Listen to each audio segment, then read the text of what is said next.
चलो जी स्टार्ट करते हैं आज की हमारी video. Welcome to English library. और जैसा कि आप सभी को पता है कि हम लोग हिस्ट्री ऑफ इंग्लिश लिटरेचर से स्कूल ऑफ पोइट्स को कवर कर रहे हैं। और आज की जो हमारी वीडियो होने वाली वो एल स्कूल की होने वाली, जो बहुत ही one of the most important school of poets in our history of English literature. ठीक है, और ये लिटरेरी क्रिटिसिज्म से रिलेटेड है, ये जो स्कूल ऑफ पोइट्स है। तो आज हम लोग इसकी detail study with short notes पढ़ेंगे ताकि हमारे एग्ज़ाम पर्सपेक्टिव से ये कवर हो सके। ठीक है, और हमारी एग्ज़ाम अभी तो 29 अगस्त को फ़िलहाल अभी यूजीसी की तरफ से नोटिफिकेशन आई है। तो चलिए स्टार्ट करते हैं और अपने एग्ज़ाम पर्सपेक्टिव से इसे तैयारी के लिए बेहतर बनाते हैं। वीडियो पूरी देखिएगा, आपको एक ऑथेंटिक वीडियो मिलेगी जिसमें आपको एग्ज़ाम में फ़ायदा होगा। तो चलिए स्टार्ट करते हैं आज के हमारे टॉपिक दी एल स्कूल। ठीक है, तो सबसे पहले हम लोग ये स्कूल में समझते हैं कि ये जो एल स्कूल है ये तकरीबन 1960 टू अर्ली 1980 में ये एक्टिव थी। ठीक है, अर्ली। और जो the L school of poet लोग थे, सॉरी राइटर लोग थे, क्रिटिक, तो वे जनरली इन्फ्लुएंस थे यक्स डेरिडा के वर्क से। इन्फ्लुएंस्ड बाय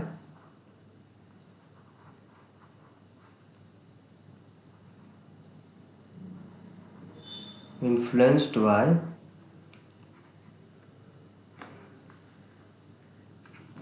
चलिए कलर चेंज करता हूँ।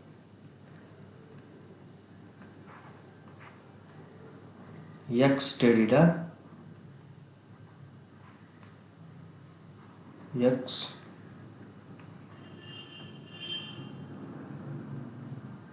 डेरिडा का वर्क एक आया था deconstruction. Deconstruction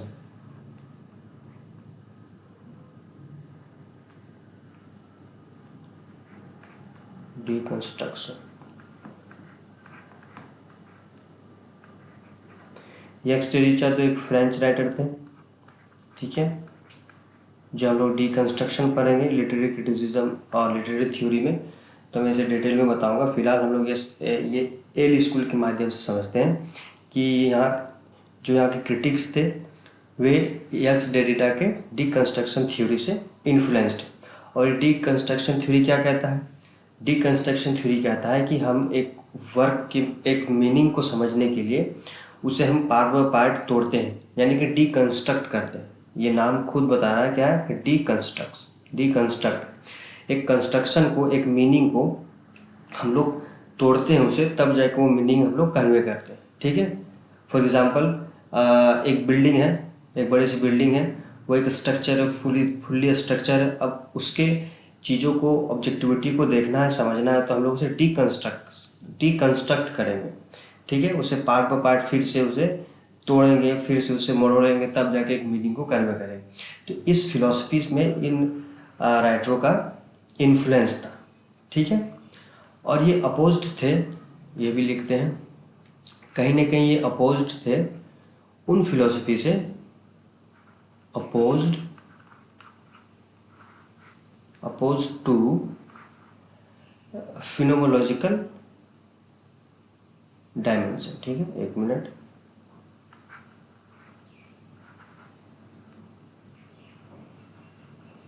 फिनोमोलॉजिकल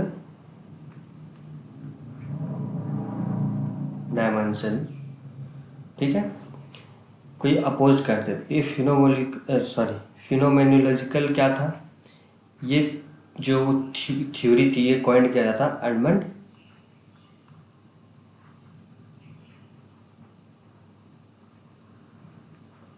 Herschelle.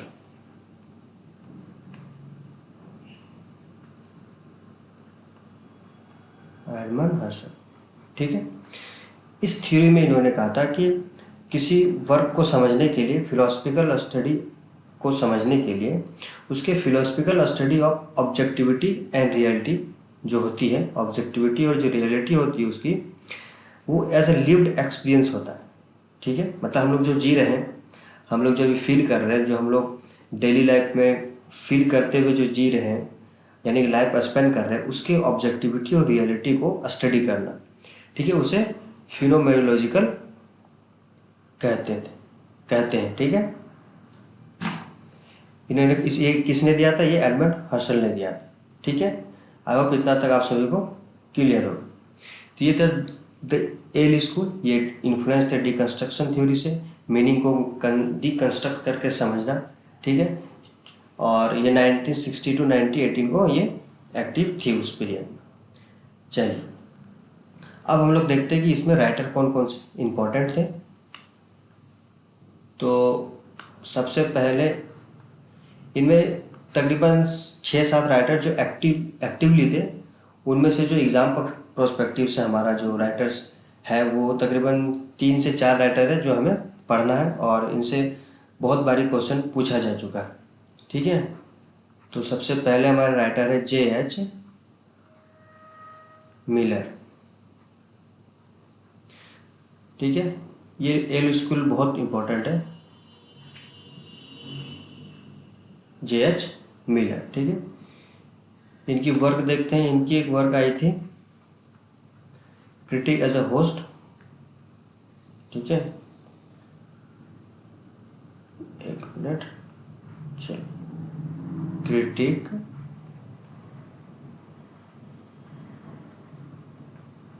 As a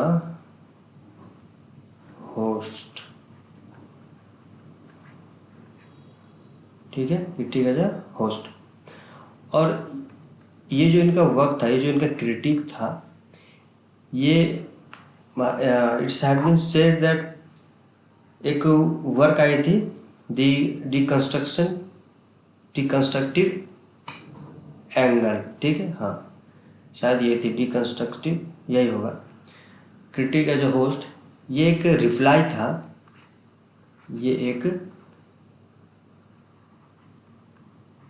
reply था टू वर्क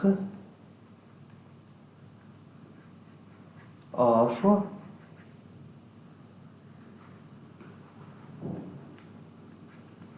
M.H. अब्राहम।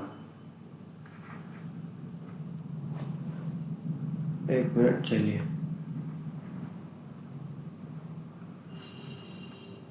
आप सभी को दिख रहा होगा। ठीक है, ABRAHAM। ठीक है, reply to work of M.H. Abraham, और ये वर्क थी इनकी दी डिकंस्ट्रक्टिव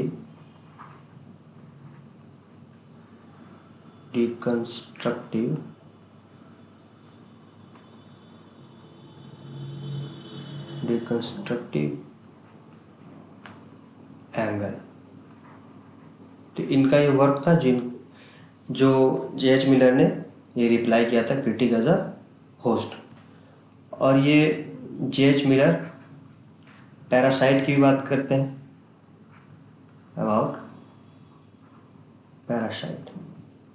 ठीक है, ये एक टर्म था जो इन्होंने इसके बारे में डिस्कस किया था, पैरासाइट, यानी कि दूसरों, पैरासाइट जैसे आप सबको आइडिया होगा, जो पैरासाइट यानी कि जो दूसरों के चीज़ में जो जीव पैदा रह सके, यानी कि दूसरे के वर्क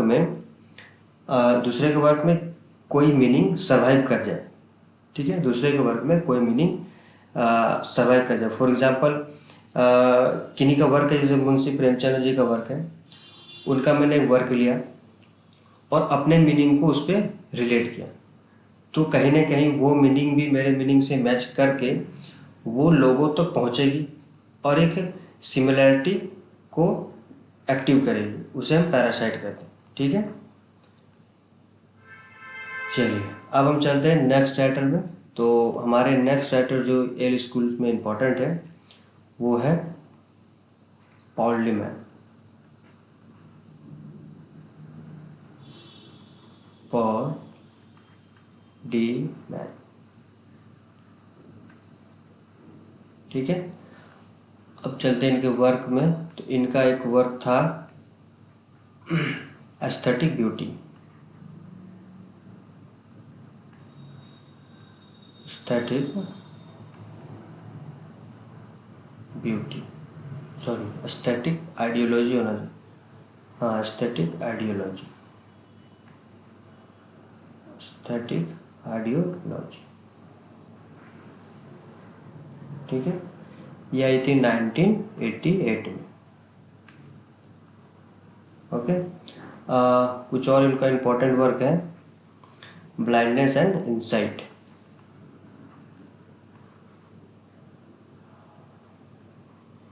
ब्लाइंडनेस एंड इंसाइट, और ये वर्क पब्लिश हुई थी 1971। ठीक है, एक और इनका इम्पोर्टेंट वर्क है एलेगोरीज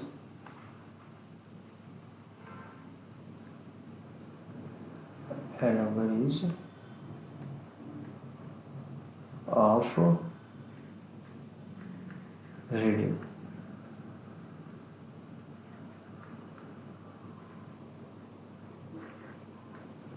और इसका सब title figural language, figural language in, एक मिनट में इसे थोड़ा हटा देता हूँ ताकि नीचे लिख पाऊँ ना। इन फिगरल लैंग्वेज इन, एक मिनट, चलिए, फिगरल लैंग्वेज इन, एक मिनट, चलिए यहाँ से लिखता हूँ। रूसो निश्चय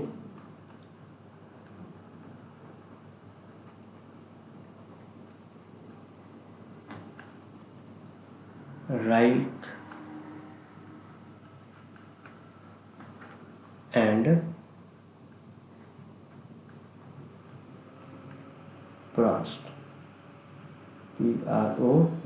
PROUST।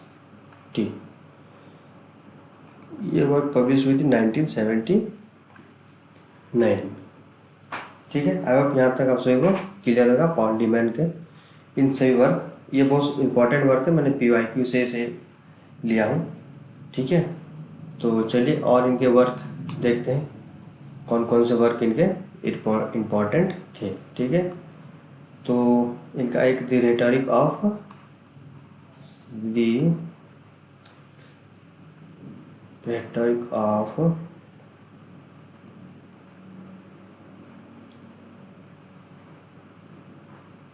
रोमांटिसिज्म।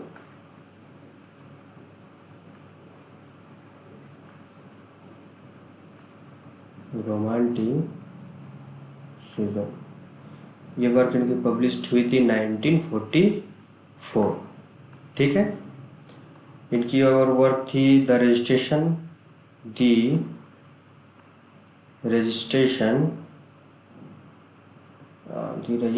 या रेजिस्टेंस होना चाहिए। ठीक है, तो इतना पढ़ने के बावजूद भी थ्योरी, फिर आपका पब्लिकेशन ईयर कहीं ना कहीं दिमाग से भूल जाता है। इसलिए आप सभी से मैं ये बोलना चाहता हूँ कि चीज़ों को जितनी बारी हो सके आप उसे रिवाइज करते जाओ। सिर्फ उसे एक ओवरव्यू करोगे तो पिक्चर ऑफ मेमोरी बन जाती है। ठीक है, जो हमारे एग्ज़ाम में बहुत फ़ायदा मिलता है उसको। 1986 में ये पब्लिश्ड हुई थी। ओके, और इनका एक स्टेटमेंट है जो क्वेश्चन में एक बार पूछा था, all language are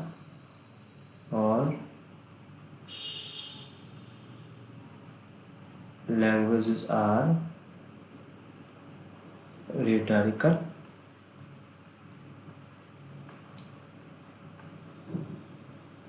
rhetorical language, ये इनका एक स्टेटमेंट था, तो सोचा इसे भी इंक्लूड किया जाए। चल, ताकि मेरी वीडियो देखने के बाद आप सभी को एक कॉन्फिडेंस हो जाए कि चलिए अब एग्जाम में इस टॉपिक से तो टेंशन नहीं होनी चाहिए। All language are rhetorical and language, ठीक है। चलिए अब हम चलते हैं अपने तीसरे राइटर पे। कौन से हमारे राइटर इम्पोर्टेंट थे, सॉरी इम्पोर्टेंट है, तो एक हेराल्ड ब्लूम, हेराल्ड ब्लूम। ये जितने राइटर है दोस्तों ये बहुत इंपॉर्टेंट है, ठीक है। आप क्वेश्चन अगर लगा रहे होगे तो आपको आइडिया लग जाए कि हाँ इन राइटरों का नाम सुना या फिर कहीं कहीं देखा ही होगा। चलिए इनकी वर्क है anxiety of influence, anxiety sorry anxiety हो गया ना, मिनट तो मैं रीच करता हूँ। चलिए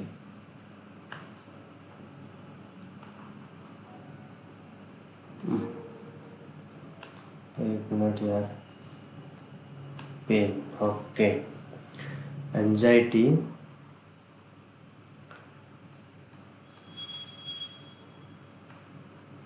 anxiety of influence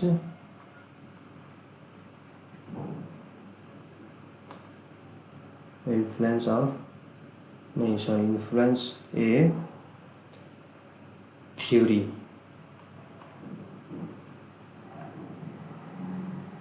theory of poetry. ये इनकी एक वर्क थी जो पब्लिश्ड हुई थी 1973, ओके।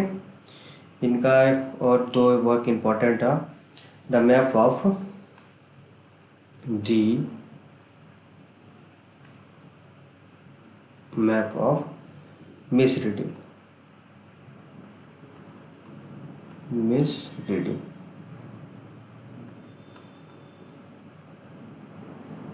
ये वर्क पब्लिश हुई थी 1975,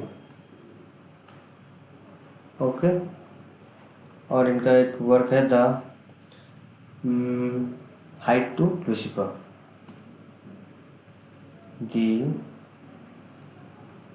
ये हाइट था या फिर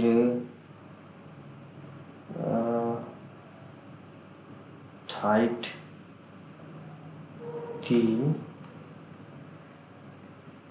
height of Lucifer, Lucifer. I think ये हाइट नहीं होना चाहिए, मैं यहाँ भूल रहा हूँ, कोई नहीं, इसे आप गूगल कर लेना या फिर मैं कमेंट में डाल दूँगा, इसे रहने देते हैं क्योंकि गलत बताना चाहिए नहीं, मैं अभी इसमें कंफर्म नहीं हूँ, ठीक है। तो चलिए इस वर्क को मिटा देता हूँ। चलिए अब इनकी एक थ्योरी थी जो यहाँ मैं मेंशन करना चाहूँगा क्योंकि इम्पोर्टेंट है। इन्होंने कॉइन किया था एक थ्योरी जिसका नाम दिया था बोआ, बोआ डिकंस्ट्रक्शन, डिकंस्ट्रक्शन। क्योंकि ये सारे जो इन्फ्लुएंस थे वो ये एक्स डेल्टा के वर्क से इन्फ्लुएंस थे, लेकिन कहीं ना कहीं हेरोल्ड ब्लूम का जो पॉइंट ऑफ व्यू था वो इन सारे राइटरों से, इन एल स्कूल के राइटर से थोड़ा डिफरेंट था, ठीक है। थोड़ा इसे डिफरेंट माना जाता है, ठीक है। ये फुली तरीके से येल स्कूल की फिलॉसफी पे रिलाई नहीं करते थे, तो इस आधार पर इन्होंने बोआ डिकंस्ट्रक्शन की एक टर्म दी, जिसमें इन्होंने कहा कि डिकंस्ट्रक्शन जो है, deconstruction to its utmost conclusion, ठीक है, more philosophical rigorous their writing. मैं लिख देता हूँ। चलिए ये जो बोआ डिकंस्ट्रक्शन है ये कहता है कि डिकंस्ट्रक्शन मिनट,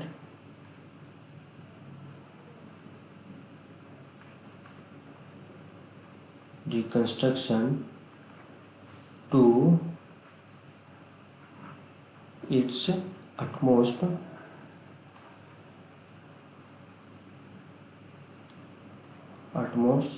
conclusion। मतलब क्या हुआ कि जो डिकंस्ट्रक्शन जो थी वो एक चरम सीमा के कंक्लूजन पे रिलाई करती, ठीक है। जो क्या होता था, वो एक मोर ज़्यादा फिलोसफिकली होता था, मोर फिलोसॉफिकल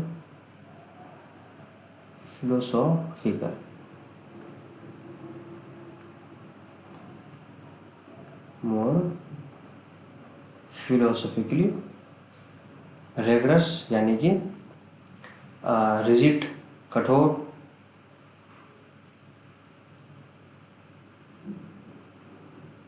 रेगरस अपने राइटिंग में यूज करते थे, ठीक है, देयर राइटिंग।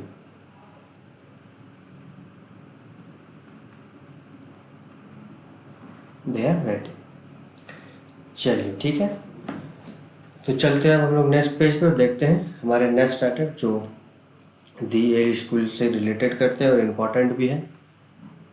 तो राइटर का नाम है बारबरा जॉनसन।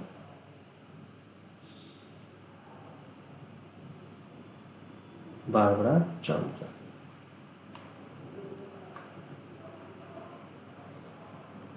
ये जॉनसन का स्पेलिंग में मैं हर बार कन्फ्यूज कर जाता हूँ कि जॉनसन JOHN या फिर JHON, जॉनसन है ना। चलिए, इनका वक्त था द क्रिटिकल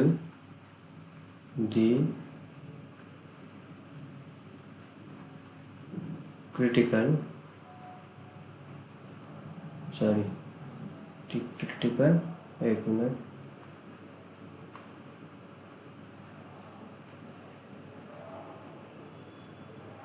चलो, the critical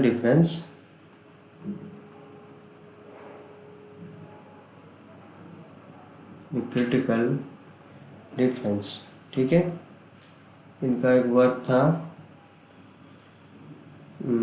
A world of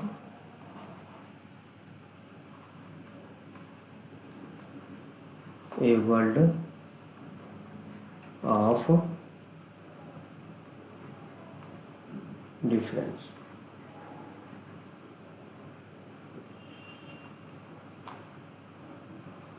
and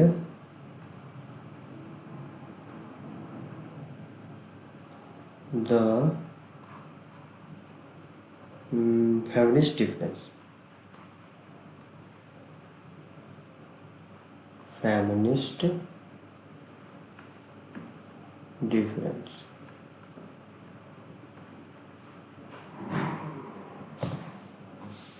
feminist difference,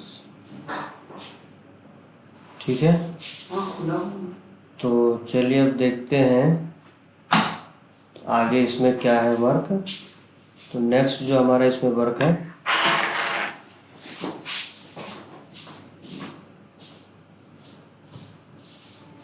next जो वर्क है द वेक ऑफ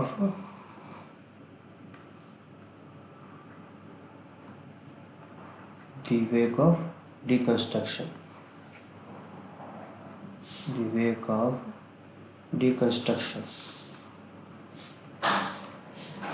ओके। चलिए, तो ये हमारे कुछ इम्पोर्टेंट वर्क है बारबरा जॉनसन के। सॉरी फॉर कन्वीनियंस, क्योंकि कोचिंग खुलने का टाइम हो गया तो बच्चे आ गए थे चाबी लेने के लिए। कोई नहीं, टॉपिक को पूरा करके ही आज ख़त्म किया जाएगा इस टॉपिक को, क्योंकि ये इम्पोर्टेंट टॉपिक है और बीच में से रोकना सही नहीं है, ठीक है। तो चलिए, हमारे लास्ट राइटर जो इससे रिलेटेड है द येल स्कूल से, वो है जॉफरी हार्टमैन, ये जी, ठीक है, Joffrey Hartmann. Hartmann.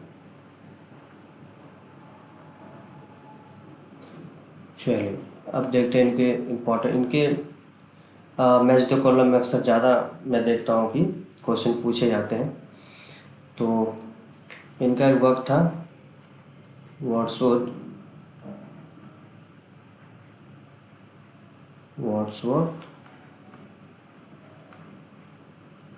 Poetry, POETRY। ये आई थी 1964 में ये पब्लिश थी, ठीक है। और इनके वर्क है क्रिटिसिज्म इन दी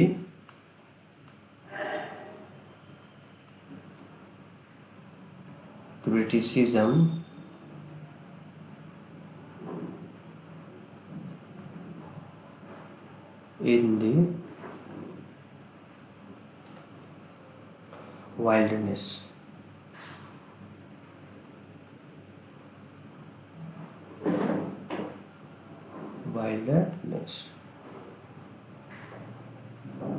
और ये वर्क इनकी पब्लिश हुई थी 1918, ठीक है।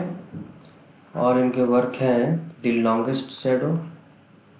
ये तो यार मैं इतनी बार देख लिया हूँ कि सपने में भी नहीं बोलता हूँ। The longest shadow, the longest shadow. ये वर्क थी 1996 में पब्लिश हुई थी। इनके एक और वर्क है सेविंग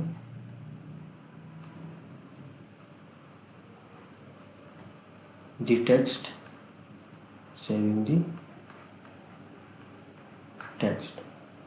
ठीक है। ये आई थी 1981। चलिए और कुछ देख लेते हैं। Beyond formation,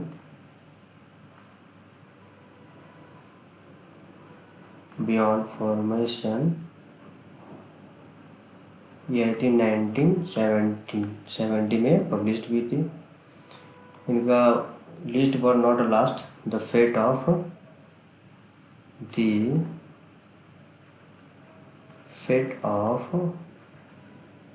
reading. ये सारे जो मैं वर्क आपको यहाँ मेंशन कर रहा हूँ, ये सारे एग्ज़ाम प्रोस्पेक्टिव से मैंने लिए हैं। और इसमें से ये जो है UIQ है बहुत दफ़ा, सेविंग द टेक्स्ट, ठीक है, मैच द कॉलम है, क्रिटिसिज्म इन द वाइल्डनेस, इनकी थ्योरी पूछी थी कि किस मैटर पे है, ठीक। ये इस पर चाहो तो आप स्टडी कर सकते हो। ये आई थी 1976 में ये वर्क पब्लिश हुई थी, द फेट ऑफ रीडिंग, ठीक है दोस्तों। तो ये थी हमारी द येल ऑफ स्कूल। तो चलिए अब रिवाइज करते हैं हम लोग क्या क्या पढ़े, है ना। एक मिनट, मैंने शायद पेज ऐड कर दिया, चलिए कोई नहीं। चलिए तो today we discussed about the Yale school of literary criticism. ये एक लिटरेरी क्रिटिसिज्म का स्कूल ऑफ पोइट्स है। And the Yale school is considered to started in 1962 early 1980। This is the active period of the Yale school. And the writers of the Yale School is influenced by Jacques Derrida's work, deconstruction theory, and deconstruction theory tells us that to understand a meaning, we have to deconstruct into smaller part and we can understand. Okay, but in opposite, the opposed to phenomenological phenomenological theory, and it has been derived from Edmund Husserl. And in phenomenological theory, Edmund Husserl says the philosophical study of objectivity and feeling as a lived experience, ठीक है। यानी कि ये कहता है कि जो इसके जो किसी चीज़ के ऑब्जेक्टिविटी और रियलिटी एक फिलोसफिकल स्टडी है जो लिव्ड एक्सपीरियंस से आती है। This is called phenomenological. ये तो भाई प्रोनाउंस करने में जीप टेढ़ी हो जा रही है। चलिए कोई नहीं, अब चलते हैं नेक्स्ट राइटर में। सॉरी नेक्स्ट हम लोग देखते हैं कि writer the J.H. Miller, active in this pillar, Paul de Man and their work Harold Bloom, Barbara Johnson, ठीक है, and Geoffrey Hartman. They are active period in the Yale school and they are very important for our exam perspective, ठीक है। तो ये work है, आप इसमें short ले सकते हो। या अगर वीडियो अच्छी लगी आप सभी को तो प्लीज़ कमेंट करना, सब्सक्राइब कर दो। अगर सब्सक्राइब कर दो नोटिफिकेशन दबा देना ताकि मेरी वीडियो आप तक इजीली पहुंच सके। और कोई भी ऐसी टॉपिक पे आपको वीडियो चाहिए तो आप मेरे को बोलना, मैं कोशिश करूँगा कि एक ऑथेंटिक वीडियो आप सभी के लिए तैयार कर पाऊँ। तो वीडियो देखने के लिए बहुत बहुत धन्यवाद। अब मिलते हैं नेक्स्ट स्कूल ऑफ पोइट्स के साथ, तब तक के लिए धन्यवाद।